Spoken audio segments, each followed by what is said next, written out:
আসসালামু আলাইকুম। আশা করছি সবাই ভালো আছেন। তো যাই হোক, একটা টপিক নিয়ে আজকে আপনাদের সামনে আমি উপস্থিত হলাম। তো এই টপিকটা আসলে আমার উচিত ছিল ষষ্ঠ গণবিজ্ঞপ্তির যখন আবেদন প্রক্রিয়াটা শুরু হয়, সেই সময় এটা নিয়ে ভিডিও করতে পারলে সব থেকে ভালো হতো। তো যাই হোক, একটু লেটে হলেও আপনাদের সামনে আমি ভিডিওটা নিয়ে হাজির হলাম। সেটা হচ্ছে যে আহ, আপনারা আপনারা কিন্তু এমপিওর ক্ষেত্রে আপনারা এমপিও করার ক্ষেত্রে একটা নির্দিষ্ট জায়গায় গিয়ে আপনারা একটা ঝামেলায় পড়তে পারেন। এই ঝামেলাটাকে আপনার অফিসিয়াল ভাষায় বলা হয় হচ্ছে আপনার প্যাটার্ন জটিলতা।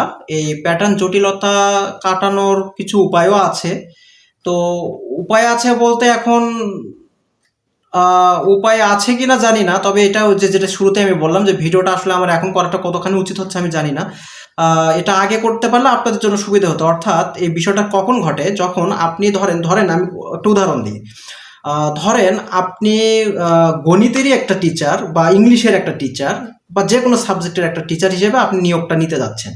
তা আপনি আপনার প্রতিষ্ঠান চয়েস দিয়েছেন। এখন ওই প্রতিষ্ঠানে আপনি যখন সুপারিশপ্রাপ্ত হইলেন, সুপারিশপ্রাপ্ত হবার পর আপনি যখন সেই প্রতিষ্ঠানে গেলেন বা যোগদান করবেন, তখন গিয়ে একটা ঝামেলার সম্মুখীন হতে পারেন যে আপনার যে পদ সেটা আপনি বাংলা হতে পারে, ইংলিশ হতে পারে, গণিত হতে পারে, বিজ্ঞান হতে পারে।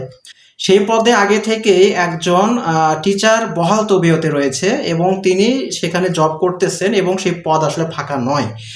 এই জিনিসটা হেড টিচার বা স্কুল কর্তৃপক্ষ থেকে যিনি এই চাহিদাটা দেয়, সিট ফাঁকার যে চাহিদাটা দেয়, মানে এনটিআরসি এর কাছে, তাদেরকে কিন্তু কম্পিউটারে গিয়ে কম্পিউটারের মাধ্যমে বা কম্পিউটার দোকানে গিয়ে এই জিনিসগুলো চাহিদাটা দিতে হয় বা একটা প্রসেস আছে।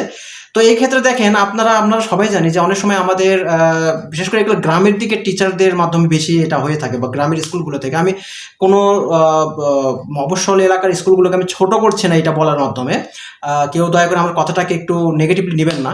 মানে দেখা গিয়েছে যে আপনার শহর অঞ্চলেও অনেক স্কুলে এটা দু একটা স্কুলে এরকম ঘটে, তবে গ্রাম অঞ্চলে এই জিনিসটা বেশি ঘটে। যে আপনার হয়তো বা যেটা দরকার নাই সেইটারই চাহিদা দেওয়া আছে, যেটা চাহিদা দেওয়া দরকার সেটা দেওয়া হলো না। মানে উল্টাপাল্টা হয়ে যায়। ঠিক আছে, একটু ভুল, মানে মেন কথা আমি যদি সহজ বাংলায় বলি, এটা ভুল হয়ে যায়।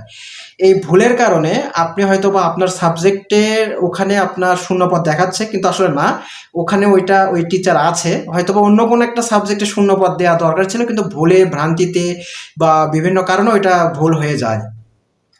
এখন আরেকটা কথা এখানে একটু বলতে হয় যে আপনার আপনার সাবজেক্টেও কিন্তু অনেক সময় আপনার শাখা অনুমোদন থাকে। অর্থাৎ আপনার একই স্কুলে একই সাবজেক্টে দুইটা টিচার দরকার হয়। এখন একজন টিচার বহাল তবিয়তে আছে, আপনিও কিন্তু সেখানে ঢুকলে জয়েন করলে আপনার কিন্তু এমপিও হবে। তো সেটা হিসাব আলাদা, ওইটা নিয়ে আজকে আমি আলোচনা করতে চাচ্ছি না। তো মেন কথা হচ্ছে আপনার একটাই টিচার লাগবে, কিন্তু আপনার আগে আপনার সেই পদের টিচার বহাল আছে, তাহলে কিন্তু আপনার এমপিও হবে না ভাই। এটা মাথায় রাখেন, আপনার পদের যদি অন্য কোনো টিচার সেই পদে থাকে, তাহলে আপনার এমপিও হবে না, আপনার বেতন পাবেন না। ঠিক আছে, এরকম জটিলতা এর পূর্বেও অনেকবার হয়েছে এবং প্রত্যেকটা এর আগের গণবিজ্ঞপ্তিগুলোতে প্রায় আপনার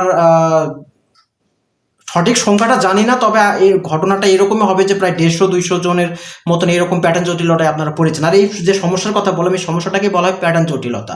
কারণ আপনার ভুল চাহিদা বা ভুল কারণে, বা এটা হেড টিচার বা সেই স্কুলের কর্তৃপক্ষ যিনি এই জিনিসটা করতে যায়, কম্পিউটার দোকানের মাধ্যমে হোক বা যেভাবে হোক, সিস্টেমটা আসলে ওই সিস্টেমে গিয়ে যখন ভুল হয়ে যায়, সেটাকে এখন আমরা এটাকে প্যাটার্ন জটিলতা বলতে পারি। এই জিনিসটা এড়ানোর বুদ্ধি একটাই ছিল, সেটা আমি কিছুক্ষণ আগেও কিন্তু বলেছি। যাতে এই ভিডিওটা এখন করতেছি, এটা আপনাদের জন্য কতটা হেল্পফুল হবে জানি না। এটা যদি আমি ষষ্ঠ গণবিজ্ঞপ্তির আবেদন আগে করতে পারতাম, কারণ আমি বা আপনারা অনেকেই জানেন আমি মাঝখানে একটা লম্বা সময় একটা ভিডিও দিই নাই, এই গত কিছুদিন আগে। আমি একটু সমস্যায় ছিলাম, তো সেগুলো ব্যক্তিগত কথা এখানে বলতে চাচ্ছি না আমি। তো ওই সময় ভিডিওটা দিলে হতো কি, আপনারা ভিডিওটা দেখে আপনারা নিজে গিয়ে যে প্রতিষ্ঠানগুলোকে চয়েস দেবেন, বিশেষ করে 40টা প্রতিষ্ঠান না পারেন, আপনার এলাকার মধ্যে আপনার প্রথম সিরিয়ালের 10টা বা 12টা প্রতিষ্ঠান আপনি নিজে গিয়ে খোঁজ খবর নিয়ে দেখতে পারতেন যে আপনার পদটি আসলে সত্যি সত্যি ফাঁকা আছে কিনা। কিন্তু এখন যেহেতু ঘটনা ঘটে গিয়েছে, এখন যেহেতু কিছু করার নাই, তো এখন এর পরবর্তী করণীয় সম্পর্কে আমি দুটো কথা বলি, শেষ করি ভিডিওটা। এখন আপনি যদি সত্যি এই প্যাটার্ন জটিলতার মধ্যে পড়ে যান, এখন হয়তো বা আজকে আমি ভিডিওটা করতেছি, আজকে শুক্রবার রাত, শুক্রবার রাতে, হয়তো বা আপনারা শনিবার সকালে বা দুপুরে গিয়ে হয়তো ভিডিওটা দেখবেন। হয়তো বা শনিবার রাতে বা রবিবারের দিকে হয়তো বা আপনার ষষ্ঠ গণবিজ্ঞপ্তির চূড়ান্ত রেজাল্ট আসতে পারে, মানে আপনার প্রাথমিক সুপারিশটা আসতে পারে। রেজাল্ট আপনার সরি রেজাল্টটা হয়তো আবার পাবলিশ হতে পারে, ওই পর্যন্তই বলি। তো এখন কথা হচ্ছে, রেজাল্ট পাবলিশ হওয়ার পরে আপনি কিন্তু অবশ্যই সেই প্রতিষ্ঠানে যাবেন। এটা কিন্তু একটা মাথায় রাখবেন। আজকে রেজাল্ট পাবলিশ হলে আপনি পরের দিন অথবা তার পরের দিন, মানে রেজাল্ট পাবলিশের ইমিডিয়েট পরের দিন হলেও ভালো, অথবা ঠিক তার একদিন পরে মানে দ্বিতীয় দিন গেলেও ভালো। তো বেশি দেরি করবে না। যদি আপনি এই সময়টার মধ্যে মানে 1 মাস বা 20-22 দিন বা 25 দিন একটা সময় পাবেন জয়েনিংয়ের আগে, এই মানে একটা সময় পাবেন। এমন না যে আপনি আজকে সুপারিশ, আপনার চূড়ান্ত রেজাল্ট আসলে আপনি কালকেই যোগদান, বিষয়টা এমন না কিন্তু, ঠিক আছে? তো এই সময়ের মধ্যে আবার কেউ আবার 20 দিন ওয়েট করবেন না যেন। আপনি অবশ্যই প্রথম 2 দিন বা 3 দিনের মধ্যে আপনি সেই প্রতিষ্ঠানে যাবেন, আপনার সুপারিশকৃত প্রতিষ্ঠানে গিয়ে আপনি খবর নেবেন যে হ্যাঁ সত্যি আপনি আপনার পদে আবার প্যাটার্ন জটিলতা আছে কিনা।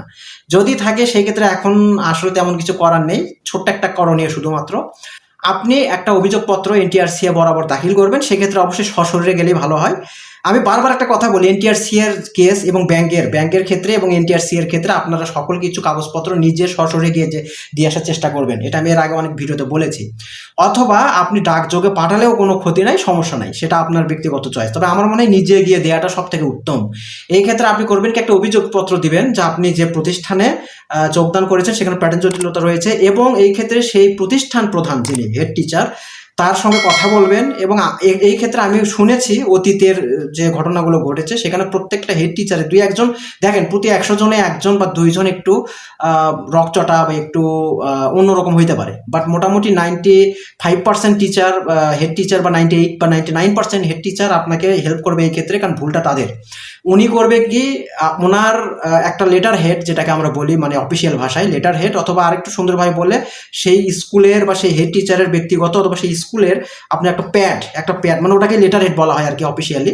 সেই প্যাডে অথবা সেরকম একটা কাগজে উনি ওই ভুলটা লিখে দিবেন, মানে স্বীকার করবেন যে আসলে ওটা ওনাদের প্রতিষ্ঠান থেকে ভুল হয়েছে, এবং সেটা স্বীকারোক্তি হিসেবে হেড টিচার একটা অ্যাপ্লিকেশন লিখে তার নিচে তার স্বাক্ষর এবং সিল সহকারে ওটা আপনাকেই দিয়ে দেবে। আপনি করবেন কি, ওইটা সহকারে এবং তার সঙ্গে আপনি একটা অভিযোগ, মানে এটার উপরে আপনি একটা অভিযোগপত্র তৈরি করবেন, করে মানে লিখবেন আর কি। লিখে এই 2টা জিনিস আপনি হাতে লিখে হলেও হবে, অথবা আপনি যেটা লিখবেন সেটা কম্পিউটার কম্পোজ করলেও হবে। তবে হেড টিচার যেটা লিখবেন সেটাও আপনার হাতে লিখলেই ভালো হয়। তবে ওইটাও যদি আপনার সম্ভব হয় ওই অত্র স্কুলে যে আপনার টাইপ করে দেওয়া, সেক্ষেত্রে আপনি টাইপ করে নিতে পারেন, কোনো সমস্যা নাই, ঠিক আছে? হেড টিচারের সিল এবং হেড টিচারের স্বাক্ষর থাকলেই হবে।